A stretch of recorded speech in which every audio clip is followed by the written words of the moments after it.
لا حول ولا قوة إلا بالله العلي العظيم. أعوذ بالله السميع العليم من الشيطان الرجيم. بسم الله الرحمن الرحيم. الحمد لله الذي لا يبلغ مدحته القائلون ولا يحصي نعماءه العادون ولا يودي حقه المجتهدون الذي ليس لصفته حد محدود ولا نعت موجود ولا أجل ممدود فطر الخلائق بقدرته ونشر الرياح برحمته ووتد بالصخور ميدان أرضه ثم الصلاة والسلام والتحية والإكرام على بشير النذير والسراج المنير حبيب إله العالمين أبي القاسم المصطفى محمد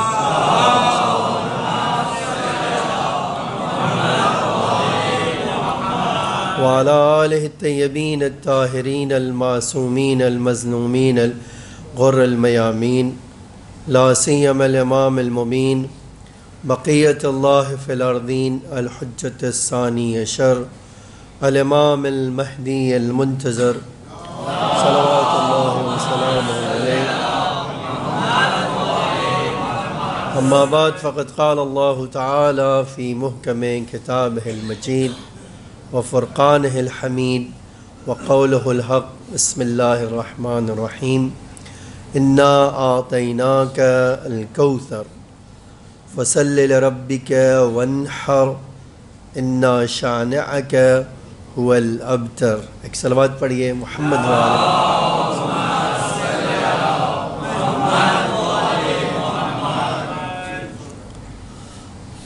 سب سے پہلے تو آپ سب کی خدمت میں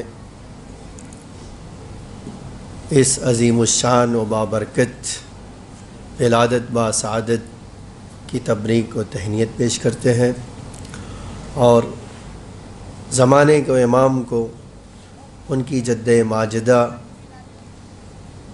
کے اس اور سعادت موقع پر ان کی خدمت میں بھی تہنیت اور تبریک پیش کرتے تہنیت و تبریک پیش کرتے ہیں. ایک صلوات پڑھیے محمد و آل محمد.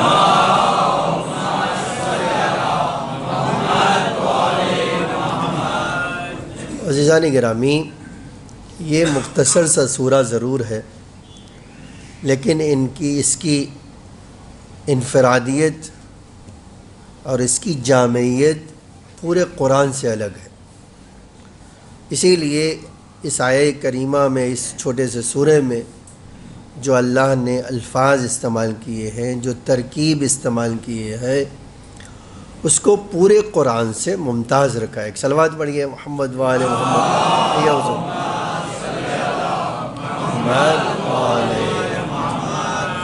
ایک اور صلوات پڑھیے محمد و آل. آئیے آ جائیے.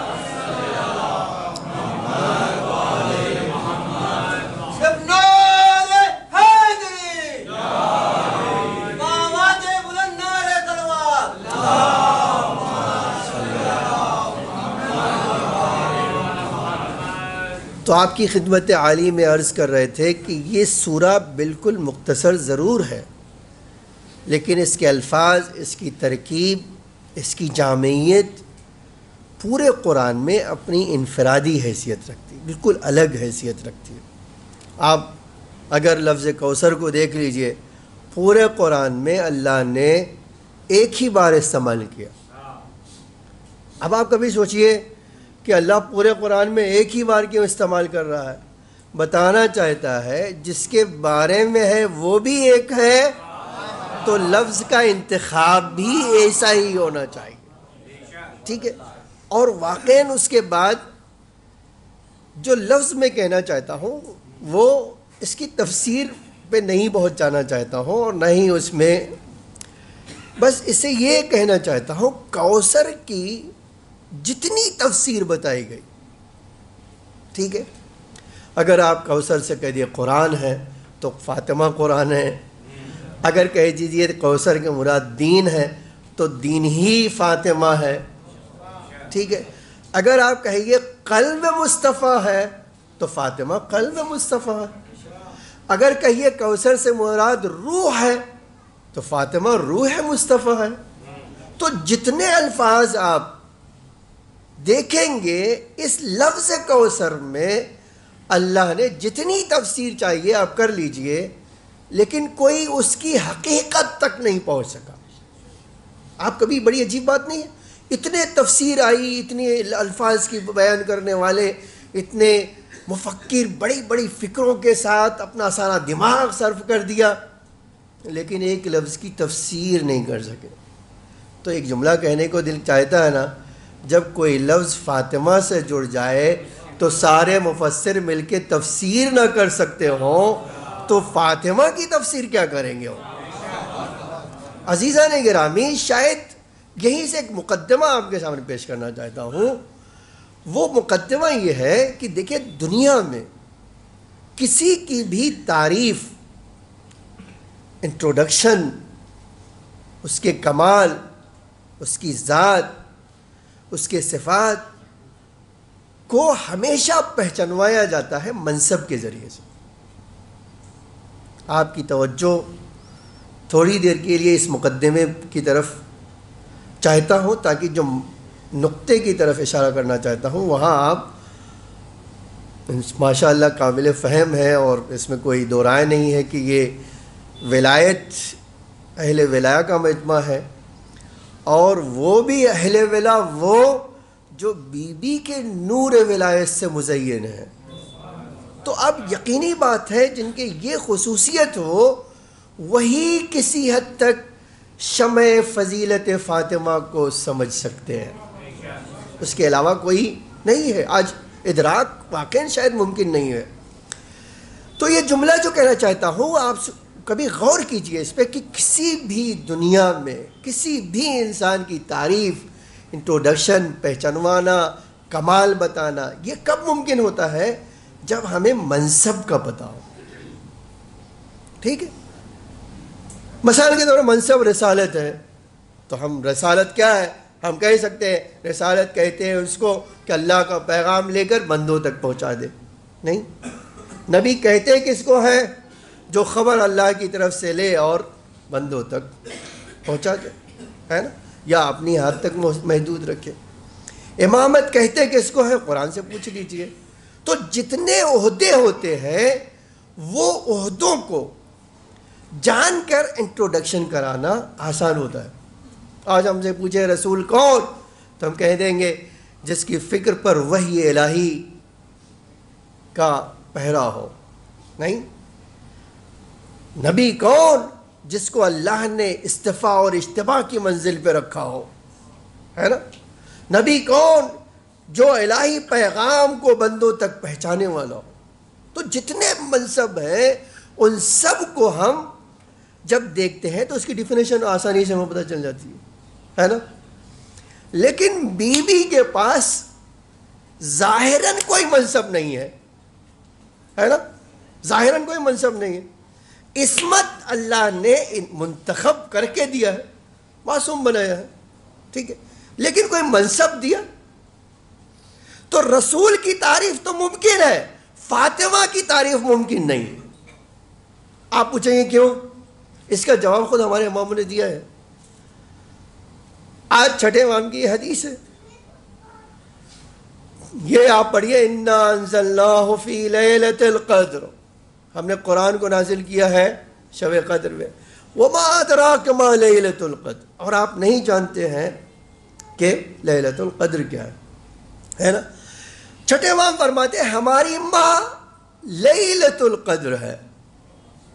ٹھیک ہے، اب جیسے ہی کہہ دیں گے لیلۃ القدر ہے، اس کا مطلب ہے دنیا کے کسی بھی تعریف کرنے والے کی تعریف کے دائرے میں نہیں آئے گی. جتنی تعریف کرو گے اس کے سامنے بونی نظر آئے گی.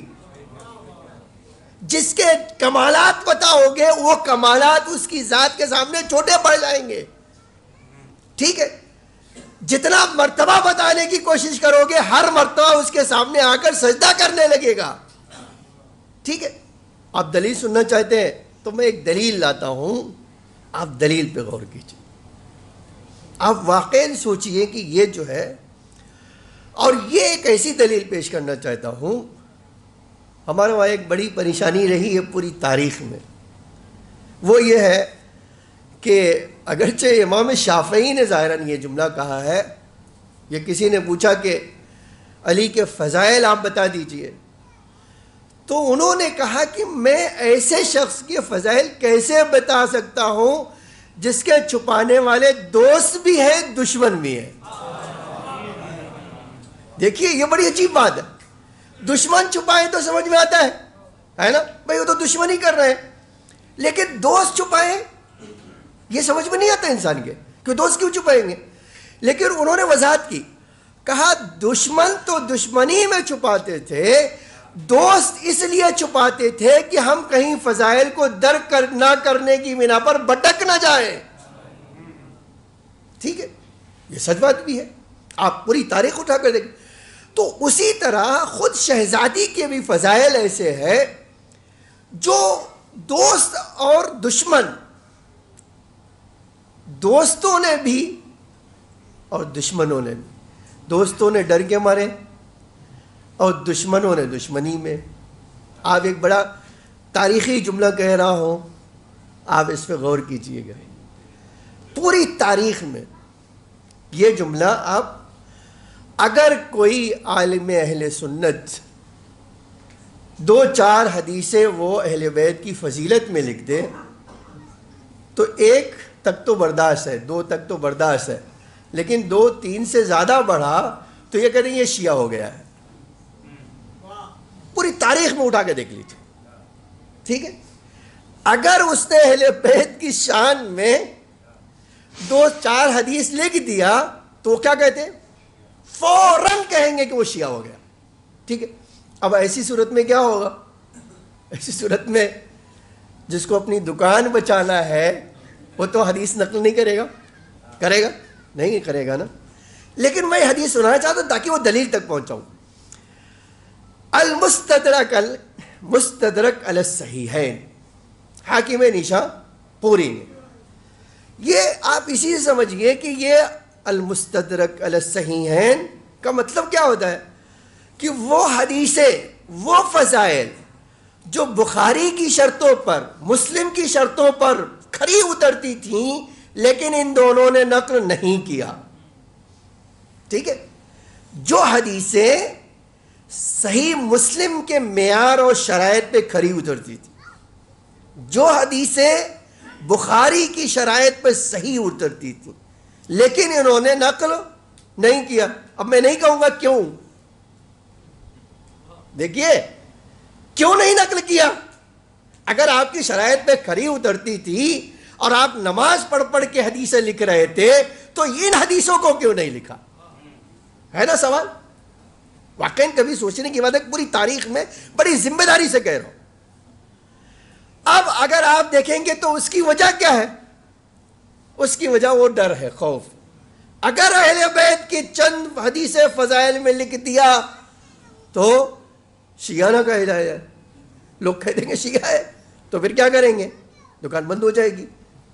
تو انہوں نے کیا کیا؟ وہ کتراتے رہے، لیکن اسی حاکم نیشا پوری نے ایک پوری کتاب فضائل فاطمہ پر لکھی، اور وہاں پر ایک جملہ لکھتا ہے، ٹھیک ہے، وہ کیا ہے؟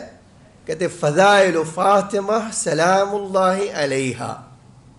جانتے ہیں ہمارے وہاں سلام اللہ علیہ کہنا بہت نارمل بات ہے، ان کے وہاں سلام اللہ اگر کہہ دیا تو اس کا درجہ نبی یا نبی سے بڑھ کر ہوگا۔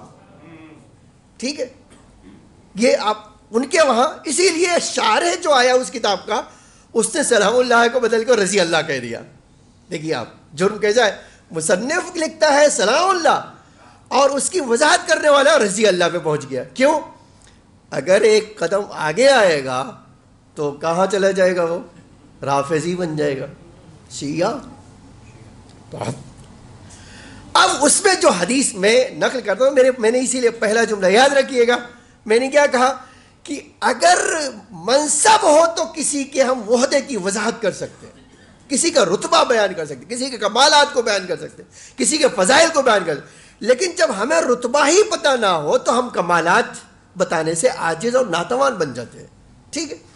اب حاکم نیشا پوری نے ایک حدیث نقل کی. میں جو جملہ کہہ رہا ہوں تو آپ اس کی طرف منتقل کرنا چاہتا ہوں. آپ اس بات پہ غور کیجئے گا کہ کسی بھی دنیا میں کسی کو منصب کے بغیر پہچانوانا آسان کام نہیں ہوتا. ٹھیک ہے. اور جس کا منصب نہ ہو، اعلان نہ ہو، اس کو واقعی تعریف کرنا ممکن نہیں ہوتا. دلیل کیا ہے؟ حاکم نیشا پوری نے لکھا ہے دلیل. وہ دلیل کیا لکھا؟ لما دخل فاطمہ، جب بھی فاطمہ پیغمبر کے پاس آتی تھیں، رحبہا الیہا، ایک تو زبان سے پیغمبر ویلکم کہتے تھے. آئیں بی بی. اچھا، ایک بڑا عجیب جملہ انہوں نے حاکم نے لکھا ہے. کہتے ایک دن کا مسئلہ نہیں تھا یہ، جب بھی فاطمہ آئیں پیغمبر اپنی زبان سے رحبہا الیہا، پیغمبر نے ویلکم کہا. وقام الیہا، یہ قام الیہا کا مطلب کیا ہے؟ دیکھیے، ایک مرتبہ کہتے ہیں قام لہو، ان کے لیے کھڑے ہو گئے، لیکن پیغمبر نے یہ نہیں کہا. قام الیہا، چند قدم آگے بڑھتے تھے بیٹی کو لینے کے لیے. ٹھیک ہے. اس کے بعد کیا کرتے تھے؟ وقبل یدیہا یا یدہا، اور بی بی کا ہاتھ چومتے تھے. واجلسہا، اور بی بی کو وہاں بٹھاتے تھے جہاں خود بیٹھے ہوتے تھے. بعض روایتیں کہتی جب تک بی بی بیٹھی رہتی تھی خود کھڑے رہتے تھے. ٹھیک ہے. بعض کہتی ہے کہ جب تک بی بی بیٹھی رہتی تھی خود کھڑے رہتے تھے. بعض کہتے تھے سامنے بیٹھ جاتے تھے. ٹھیک ہے. اب آپ کوئی مجھے بتائے کہ ہم رسالت کی تعریف کر رہے ہیں. رسالت کس کو کہتے ہیں؟ نبوت کس کو کہتے ہیں؟ خاتم النبیین کس کو کہتے ہیں؟ سب کی تعریف کر رہے ہیں نا.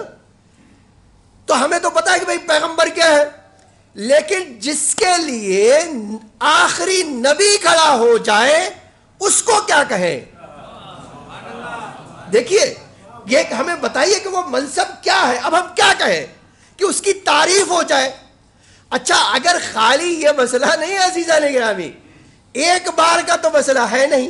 اچھا، میں آگے بڑھ کے، مسلمانوں نے لکھا کہ دیکھیے کبھی گھر میں پیغمبر ہو اور بیٹی آ گئی تو ایک دوسرا مسئلہ ہوتا ہے، لیکن اگر پیغمبر مسجد میں بیٹھے ہو اور بیٹی آ جائے تو آفیشل جو ہوتا ہے، آفیشل ایک گھر میں باپ بیٹی کا رشتہ آپ کہہ دیجئے، لیکن جب خاتم النبیین بیٹھا ہو، جو سارے نبیوں کا نچوڑ ہو وہ بیٹھا ہو، جس کے پیشانی پہ لولاک کا تاج سجا ہو وہ بیٹھا ہو، جس کو اللہ نے معراج پہ بار بار بلایا ہو، جس کی جوتیوں میں اتنی طاقتیں ہیں جہاں ملائکہ جائیں تو ان کے بل و پار جل جائیں، وہاں جوتیوں سمیت جاتا ہو، ہے نا یہ سارے منصب.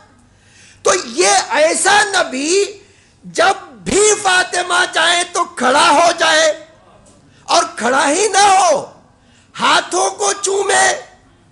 ٹھیک ہے. پھر اس کے بعد اس جگہ بٹھائے جہاں خود بیٹھا ہو، اور سامنے کھڑا رہے جب تک بی بی بیٹھی رہے.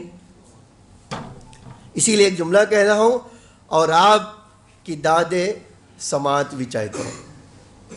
دیکھیے، یہ جملہ اتنا قیمتی ہے، اسی لیے میں نے کہا تھا جب تک منصب کا پتہ نہیں ہوگا ہم کسی کی تعریف نہیں کر سکتے، ہے نا. میں نے کہا پیغمبر کی تعریف کروائیے تو کر دوں گا آرام سے، لیکن بی بی کی کرائیے تو میرے پاس طاقت نہیں ہے. کیوں؟ میں نے کہا یہ پیغمبر کی سیرت ہے. اس کے بعد ایک جملہ ہے پیغمبر کا جو اس نے نقل کیا، حاکم نے نقل کیا. کہا پیغمبر نے ایک جملہ فرمایا، اپنی بیٹی کو سارے مسلمانوں کے سامنے پیش کر کے فرمایا، اگر فاطمہ کو سمجھنا چاہتے ہو تو قلب مصطفیٰ کو سمجھو. اور دنیا میں کوئی آدمی، میں بڑی گارنٹی سے کہہ سکتا ہوں، بڑی طاقت سے کہہ سکتا ہوں، بڑی مضبوطی کے ساتھ کہہ سکتا ہوں، دلیل دے کے کہہ سکتا ہوں کہ قلب مصطفیٰ کو سمجھنے والا آج تک پیدا نہیں ہوا. یہ ہے فاطمہ. اس کو کہتے ہیں فاطمہ، وہ قلب مصطفیٰ جس کی طاقت قرآن نے بتائی، لو انزلنا ھذا القرآن علی جبل لرأیتہ خاشعا متصدعا، اس کے اندر اتنی طاقت ہے کہ قرآن اگر پہاڑ پہ نازل ہو جائے تو چور چور ہو جائے. ٹھیک ہے، اور نازل کہاں ہوا؟ قلب مصطفیٰ پر. ٹھیک ہے، اور پیغمبر کیا فرما رہے ہیں؟ ایک اور ذرا اوپر چلے گئے. دیکھیے، قلب 200 گرام کے گوشت کے ٹکڑے کا نام ہے، نہیں ہماری اصطلاح میں. اگر کسی کہیے بھائی آپ کا دل صحیح و سالم ہے تو یہ دل سے مراد کیا لیتا ہے؟ وہی جو آپ کے لیفٹ سائڈ میں 200 گرام اللہ نے ہڈیوں کے درمیان رکھ کر اس کو لٹکا دیا ہے. کام کیا ہے؟ بدن میں خون پہنچانا، نہیں یہی تو کام ہے، پمپنگ کرنا. اس کو ہم کہتے ہیں قلب، ہے نا. لیکن قرآن میں قلب الگ معنی میں ہے، یہ بھی جان لیجئے. قرآن میں قلب کا بہت سارا معنی ہے، میں اس کی طرف نہیں جانا چاہتا ہوں. میں کہہ رہا ہوں کہ یہ ہم بی بی کی ذات کو نہیں سمجھ سکتے. کیوں؟ ایک تو کہہ دیا پیغمبر نے قلب، ٹھیک ہے، اگر اتنا بھی کہہ دیتے تو ہم کہتے چلو تھوڑا بہت ہماری سمجھ میں آ سکتا ہے. نہیں، اس کے بعد جو جملہ فرمایا، یہی نہیں قلب مصطفیٰ ہے، قلب تو مٹ جانے کا نام ہے. ایک وقت آیا جو انسان چھوڑ کر چلا جائے گا، اس کو قلب کہتے ہیں. لیکن پیغمبر نے آگے جملہ فرمایا، یہ میرا قلب نہیں، یہ روح مصطفیٰ ہے فاطمہ. یہ بہت عجیب بات ہے. جب ہم قلب کو سمجھنے کی طاقت نہیں رکھتے تو روح مصطفیٰ کو کیا سمجھیں گے؟ ٹھیک ہے، اب یہیں سے ایک جملہ کہنا چاہتا ہوں عزیزان گرامی. نبوت ختم ہو گئی، نہیں، نبوت آخری نبی آ گئے. اچھا، ختم نبوت کے اوپر بہت ساری کتابیں ماشاءاللہ لکھ دی گئی ہیں. اتنی کتابیں لکھ دی گئی ہیں ختم نبوت کے اوپر. ایک صاحب لکھتے لکھتے تو یہاں تک لکھ دیتے ہیں، ختم نبوت کا یہ مطلب ہے کہ اب ہمیں آسمانی تعلیم کی ضرورت نہیں رہ گئی. ہے نا، بڑی عجیب بات. کہتے ہیں اب انسانی ذہن اتنا ڈیولپ ہو گیا ہے، اتنا ڈیولپ ہو گیا ہے کہ اب اس کو آسمانی تعلیم کی ضرورت نہیں، اس لیے اللہ نے اٹھا لیا. کہتے ہیں بھائی آپ مسلمان ہو، لکھ رہے ہو تو ایک بار سوچ لو کہ بھائی اب آپ کہہ رہے ہو کہ ختم نبوت کا ایک معنی یہ ہے کہ اب ہمیں آسمانی تعلیم کی ضرورت نہیں. اور بیچارہ مسلمان 10 بار سورہ حمد پڑھ کے کہہ رہا ہے اہدنا الصراط المستقیم. آپ دیکھو، ایک طرف کہہ رہا ہے نا واقع کرام ہے وہی الہی کی اب ضرورت نہیں رہی. کیوں؟ ہمارا ذہن بہت ڈیولپ ہو گیا. تو مجھے سورہ ہم چھوڑ دو بھائی، یہ بند کرو پڑھنا. کہتے ہیں اس لیے کہ اہدنا الصراط المستقیم دن میں کتنی بار کہہ رہے ہو نا. اس کا مطلب کیا ہے؟ دیکھیے، انسانوں کو فخر ہے کہ ہم بہت زیادہ سمجھدار بن گئے. انسانوں کو بہت غرور آ گیا کہ ہم سمجھ گئے ہیں. ٹھیک ہے، لیکن میں آپ کو بتاؤں کہ اللہ سمجھانا چاہ رہا ہے اور بتانا چاہتا ہے تمہاری فکر کتنی بونی ہے. اب آتا ہوں عزیزان گرامی، کبھی آپ سوچیے ہماری شہزادی کی ذات کو. ٹھیک ہے، خداوند عالم نے اسی سورے میں کیا کہا؟ پیغمبر کے 2 بیٹے اس دنیا سے چلے گئے. دشمن یہ کہنے لگے کہ اب کچھ کرنے کی ضرورت نہیں ہے، پیغمبر کا دین مٹ جائے گا، قرآن ختم ہو جائے گی، شریعت ختم ہو جائے گی. کیوں؟ پیغمبر کی کوئی اولاد نہیں ہے، کون ان کے مشن کو آگے بڑھائے گا؟ اللہ نے کیا کہہ دیا؟ میں کوثر عطا کر رہا ہوں. اس کوثر کی خصوصیت ہوگی کہ سارے دشمن پیغمبر کے ابتر ہوں گے، لیکن وہ کوثر قیامت تک رہے گا. ہے نا، یہ کوثر قیامت تک رہے، یہ تو واضح ہے. لیکن اس کے بعد آپ کبھی سوچئے کہ بھئی کوثر کا مسئلہ خالی نہیں تھا.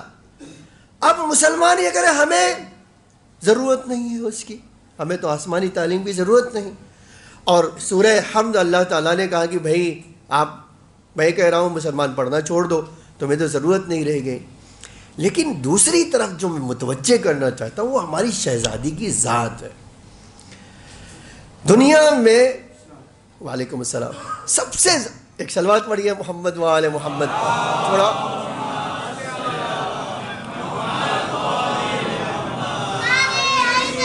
تھوڑا قریب آ جائے.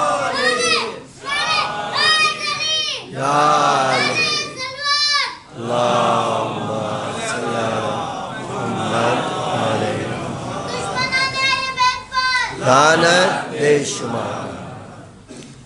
اب آپ کبھی سوچئے کہ یہ جو جملہ ہے پیغمبر کے لیے، کوثر آپ کو عطا کیا، کیا پیغمبر کے پاس کسی چیز کی کمی تھی؟ سوال. یہ جو اللہ کا انا اعطیناک الکوثر، ہم نے آپ کو کوثر عطا کیا، کیا پیغمبر کے پاس کوئی چیز کم تھی؟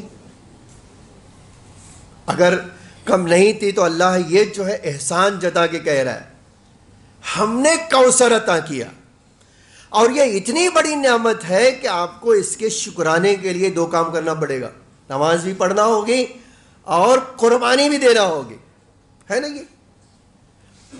یہی سے ایک جملہ کہنا چاہتے ہیں، اور بڑا یہ مستند جملہ ہے. آپ یہ نہ جانیے کہ یہ خالی نقطہ ہے، یہ نقطہ نہیں ہے، یہ روایت اور آیت سے ثابت ہے. ٹھیک ہے. اور آپ پوچھئے کہ بھائی یہ بی بی کو پیغمبر نے ام ابیہا کیوں کہہ دیا؟ ٹھیک ہے. پیغمبر نے اپنی بیٹی کو اپنا قلب کہہ دیا، اپنی روح کہہ دیا، ہے نا؟ کیا بتانا چاہتے تھے؟ پیغمبر بتانا چاہتے تھے کہ میں اللہ نے مجھے کائنات کے لیے رحمت بنا کر بھیجا ہے.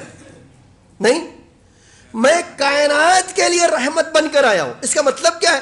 ذرہ ذرہ میری رحمت کا محتاج ہے اور میں رحمت اسے عطا کرتا ہوں، ہے نا؟ یہی تو معنی ہوگا.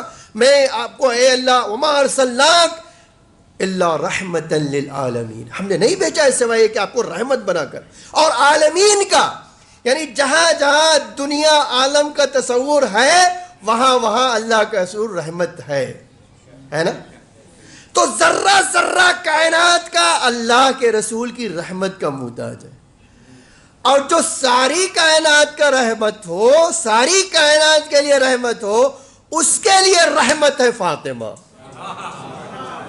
ٹھیک ہے.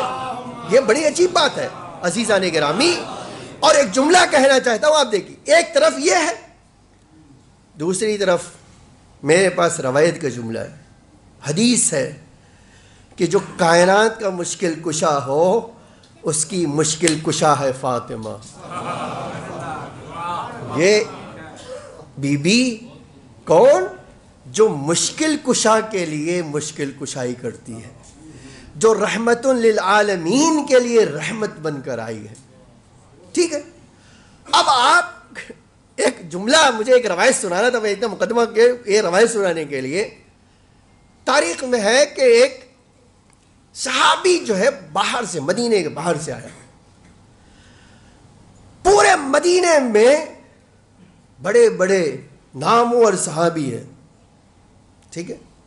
اب یہ نہیں کہنا چاہتا ہوں کتنے بگوڑے ہیں، کتنے جمنے والے صحابی، میں نے تو کہا نہیں بھائی، میں خالی یہ کہہ رہا ہوں کہ مدینے میں آیا جس کی خصوصیت، مدینہ وہی ہے نا، سارے دروازوں کو چھوڑ کر بی بی کے دروازے پہ آیا، بی بی کے دروازے پہ آیا اور اس نے سلام کیا، السلام علیک یا فاطمہ.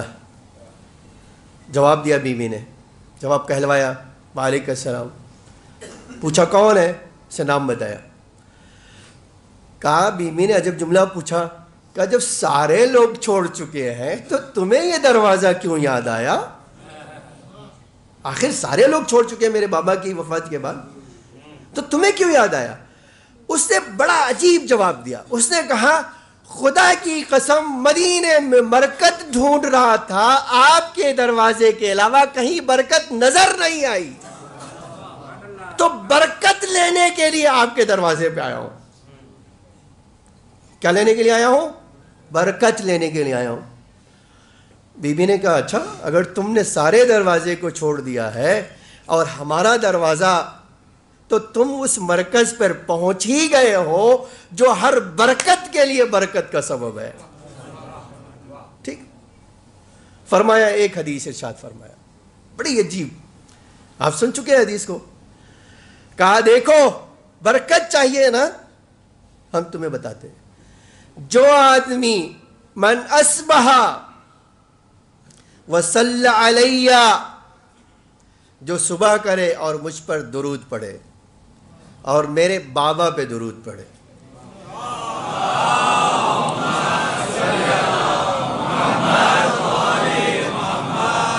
وجبت لہ الجنہ,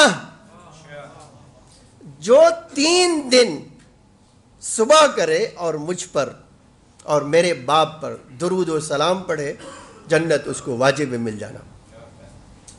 ٹھیک ہے.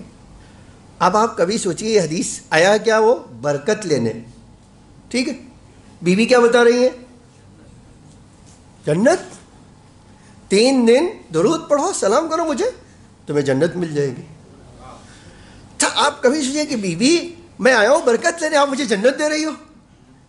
اچھا میں آیا ہوں پیسہ مانگنے کے لیے, آپ کہہ رہے ہو جنت لے لو.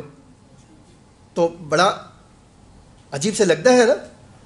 تو ہم دنیا کی کسی بھی سمجھ پر جو ہے اعتراض کر سکتے ہیں, لیکن جو آدم سے لے کر آخر تک جانتی ہو اس کے علم پر شک نہیں کر سکتے, ہے نا.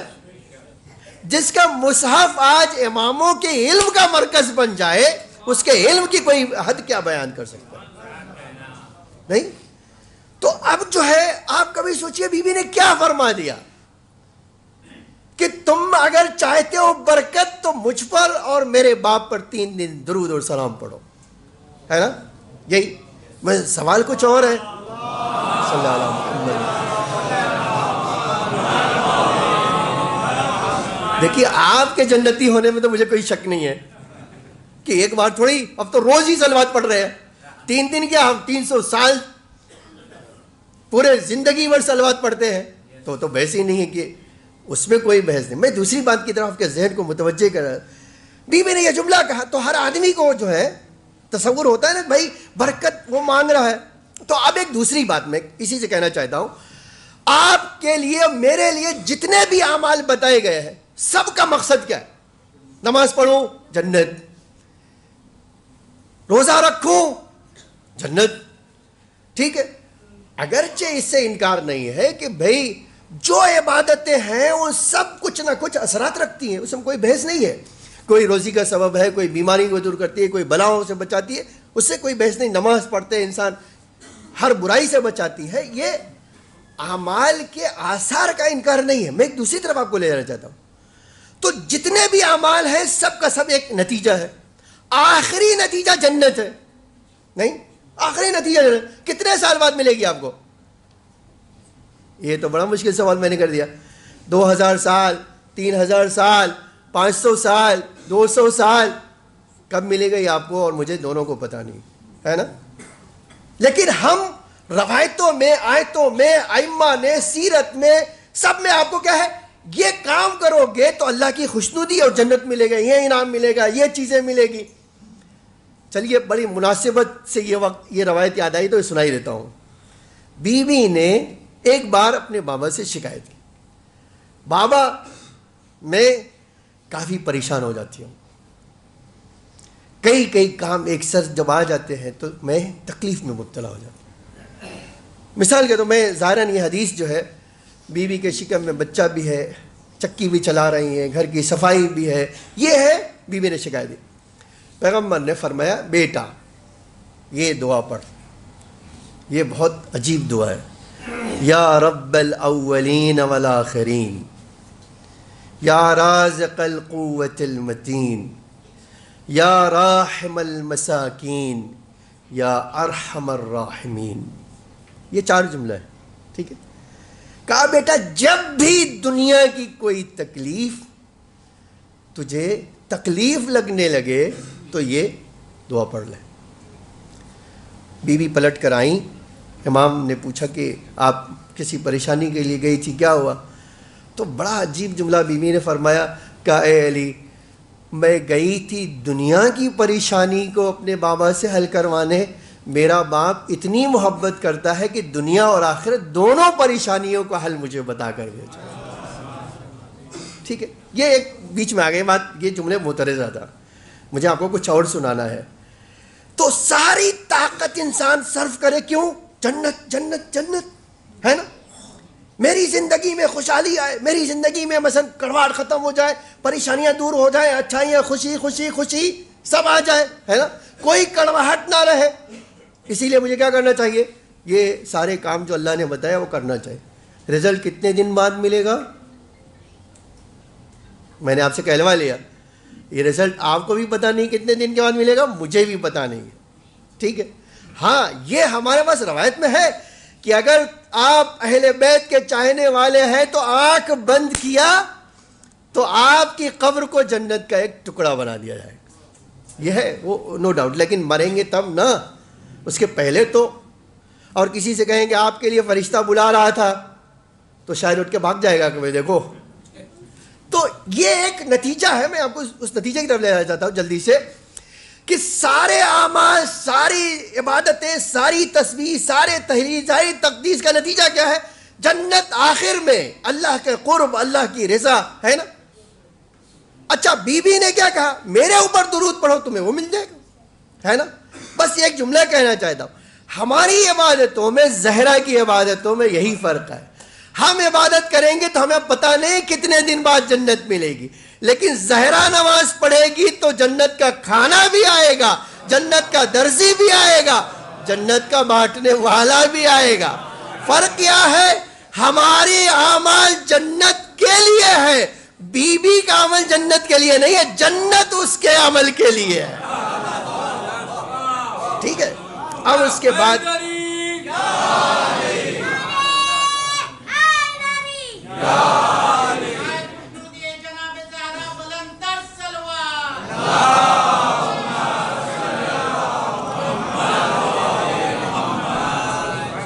اب ایک سوال کی طرف وہ جواب ابھی باقی رہ گیا ابھی, کہ آخر بی بی آپ نے یہ طریقہ جو بتایا ہے وہ تو کہیں اور اس کو لے جا رہا ہے. تو جواب دیں گی تم نے سمجھا نہیں. اب ایک مثال لاتا ہوں, اور اس مثال پہ جتنا غور کریں گے بی بی کا جواب اتنا واضح ہوگا. کسی زمانے میں ہم بھی سنتے تھے, آپ بھی سنا ہوگا, ایک زمانہ تھا جب کہتے تھے کہ سورج زمین کے ارد گرد حرکت کرتا ہے. نہیں, یہی سنتے تھے نا. لیکن بعد میں نظریات بدلے, بولے کہ نہیں بھائی, سورج اپنی جگہ پر ہے, زمین کو حرکت کرنا ہے نا. سورج کا کام ہے روشنی دینا, سورج کا کام ہے روشنی دینا. اور جتنا آپ اپنے وجود کو کھولیں گے, ہمارا ایک مثال دی جاتی ہے کہ اس کھڑکی کی, کھڑکی کھولیں گے سورج کی روشنی آئے گی, نہیں کھولیں گے تو اس کی پرتو آئے گی, اس کا سایہ آئے گا, لیکن ڈائریکٹ وہ کرن نہیں آئے گی, ہے نا. یہی تو اس کے بعد آپ دیکھیے, یہ جتنا غور کریں گے اس میں اتنا ہی اچھا ہے. ایک ذرے کو بھی اپنے وجود سے اگر تاریکی دور کرنا ہے تو اس کو سورج کی طرف رخ کرنا ہے. نہیں, ایک درخت کو اگر رنگین پھول کو اپنے اندر کلر پیدا کرنا ہے سورج کی طرف رخ کرنا ہے. نہیں, اسی طرح میرے اندر جراثیم کو مارنا ہے تو بھی سورج کی ضرورت ہے, اور نئی انرجی پیدا کرنا ہے تو بھی سورج کی ضرورت ہے نا. تو دنیا میں جتنی چیزیں ہیں سب کو اگر اپنے وجود سے اندھیرا دور کرنا ہے تو اس کو کیا چاہیے؟ سورج. ٹھیک ہے, اب آپ دیکھیے دن ہمارے وہاں کیسے نکلتا ہے. دن نکلتا ہے زمین حرکت کرتے کرتے سورج کے سامنے آ جائے, ہے نا. یہی تو ہے, جیسے ہی سامنے آئے گی سورج اس کو اپنے نور سے منور کر دے گا, کرے گا نا. آپ سے بلوا لینا چاہتا ہوں, اس میں تو کوئی شک نہیں ہے کہ جب, اور اگر یہی اپنا رخ پھیر لے تو گھپ اندھیرے میں زمین ڈوب جائے گی, ہے نا. بہت عجیب ہے, امام نے نہیں, حدیث میں یہ حدیث کا جملہ ہے, امام سورج کی طرح ہوتا ہے. نہیں, اب ایک یہ جملہ کہہ دیا میں نے, پیغمبر کی حدیث آپ کی دوسری سے پڑھ کے سنا دو, اے علی جو کچھ بھی تم ہو میری فاطمہ پہلے سے وہاں کھڑی ہے. ٹھیک ہے, اس کا مطلب کیا ہے؟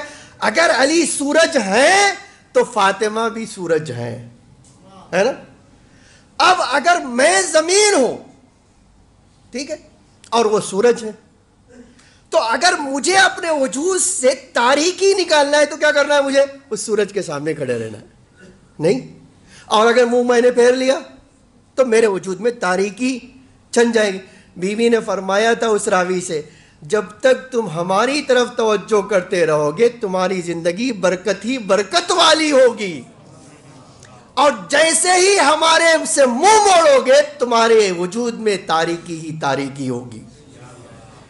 اور یقین جان لیجئے, آج بھی آپ ان کی اولاد پر ایک سلام کر کے دیکھیے. میں نے روایت کا جملہ دیکھا ہے کہ اس کو جو کسی کو فاطمہ کا نام لینا آتا ہو نا, پیغمبر فرماتے تھے ہماری بیٹی کا نام ہر مصیبتوں کو دور کرنے کے لیے کافی ہے.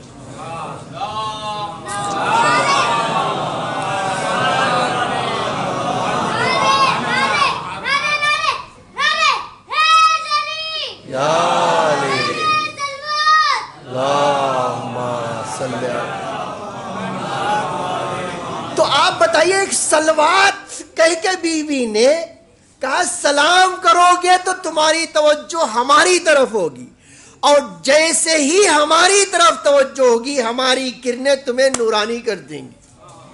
اور اگر ہماری کرن کسی کے وجود پہ پڑ جائے تو اس کے وجود میں اندھیرا نہیں ہوگا, اس کے وجود میں اجالا ہی اجالا ہوگا. عزیزان گرامی, اس کے بعد ایک جملہ یہی کہنا چاہتا ہوں, سلام جب کرتا ہے کوئی تو سلام کی اہمیت اس وقت ہوتی ہے جب جواب آئے.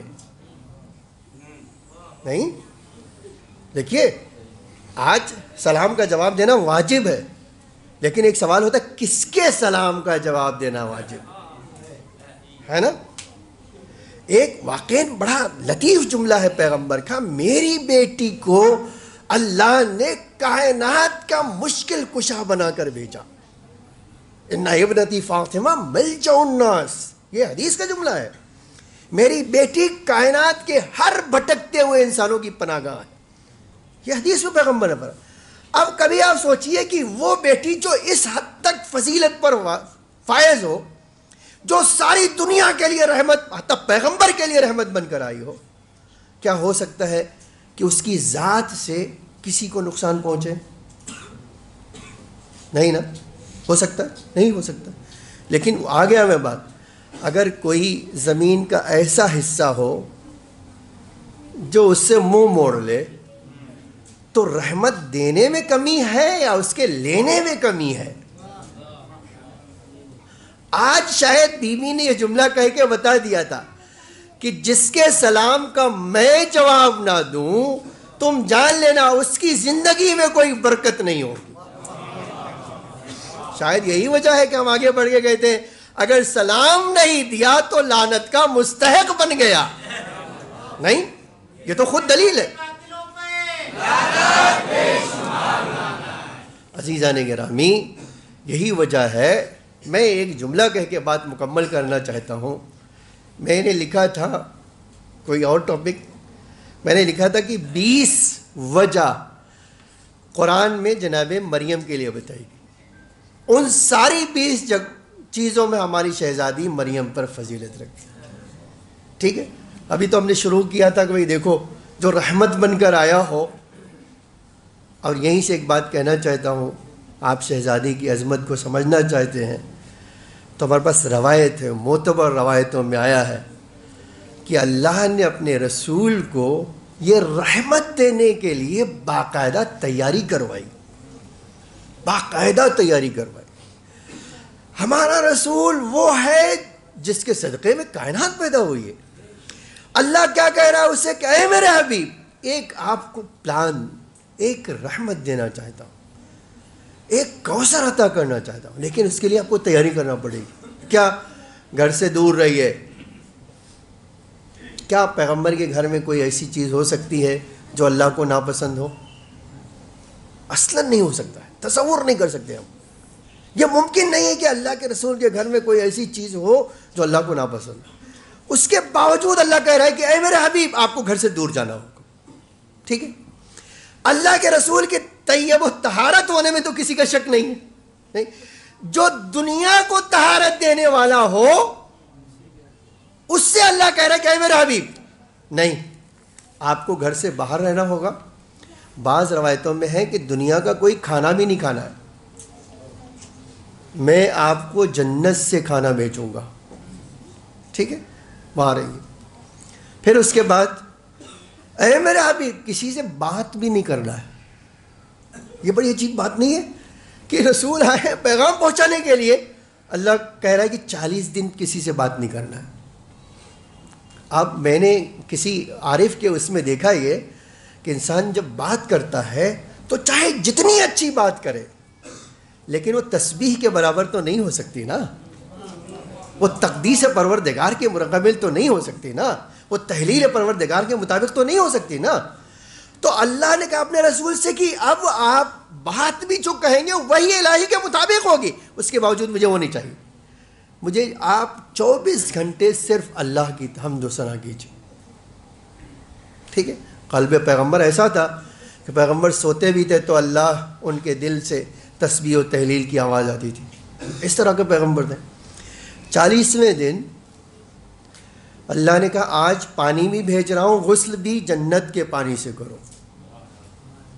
اس دنیا کا پانی نہیں چاہیے. ٹھیک ہے، وہ بھی ہو گیا. کہا اب جو کھانا بھیج رہا ہوں وہ کھاؤ. اور بعض روایتوں میں کہ پیغمبر سے کہا 40ویں دن آؤ معراج پہ آؤ. میں نے ایک درخت اپنے ہاتھوں سے لگایا، اس کا ایک پھل یہ تیار ہے، یہ پھل آپ کو دے رہا ہوں کھاؤ. یہ پھل وہ تحفہ ہے جس کے لیے اتنی تیاری کروایا.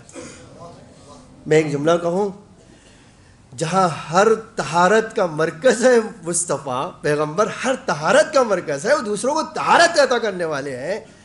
آپ بتائیں اس کو طیب و طاہر بنایا جا رہا ہو فاطمہ کے لیے. واقعاً کبھی سوچے کوئی انسان کہ بی بی کی عصمت و طہارت کو سلام، جو طیب و طاہر کے لیے ایک پروگرام لے کر آئے، ان کی عظمت کو کیسے کوئی انسان اندازہ کر سکتا ہے. واقعی پھر سیب کھایا پیغمبر نے، کہا اب جائیے گھر. ٹھیک ہے، اللہ نے کوثر عطا کر دیا پیغمبر. میں نے روایت کا جملہ دیکھا، ہم جو یہ تو کہتے بھی ہم پڑھتے بھی ہیں کہ جناب خدیجہ کی خدمت کرنے کے لیے مریم بھی آئی، جناب مریم بھی آئی. تو ہم ایک جملہ کہنے کے حقدار ہیں، جس کی ماں کی خادمہ مریم جیسی ہو اس مخدوم عالم کا رتبہ کوئی کیا بیان کر سکتا ہے. ٹھیک ہے، اب یہ آخری بات میں کہنا چاہتا ہوں، پیغمبر کی بیٹی اس دنیا میں آ گئی. روایت نے بڑا عجب جملہ کہا، آسمان سے پانی آیا، ٹاویل آئی، کپڑے آئے. آنے سے پہلے پیغمبر کے لیے اہتمام کیا گیا، آنے کے بعد ہر چیز غسل دینے کے لیے پانی جنت سے، کپڑا پانی ٹاویل سب وہاں سے آیا. پوچھیے آپ اے اللہ تو نے یہ اہتمام کیوں کیا؟ شاید جواب دے جنت کی عادی ہے، جنت کی چیزوں کے بغیر کیسے اس کا مزاج موافقت کرے گا. اس کے بعد میں ایک جملہ آخری پڑھنا چاہتا ہوں. پیغمبر کی نے فرمایا میری نور نظر کو لاؤ. پیغمبر کی بیٹی پیغمبر کے ہاتھ میں آ گئی. جیسے ہی ہاتھ میں آئی پیغمبر نے عجب جملہ فرمایا، کلمینی یا قرۃ عینی، اے نور نظر مصطفیٰ مجھ سے بات کرو، میری آنکھوں کی ٹھنڈک مجھ سے بات کرو. بی بی نے بھی عجب شان ہے، آپ دیکھیے، فرمایا اشہد ان لا الہ الا اللہ، اشہد ان ابی محمد رسول اللہ.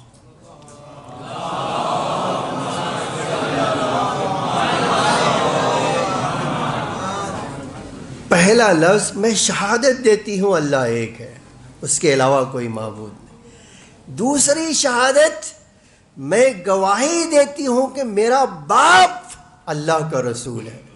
اور تیسرا جملہ بھی فرمایا، اشہد ان بالی سید الاوصیاء، میں گواہی دیتی ہوں میرا شوہر ہر وصی کا سردار ہے۔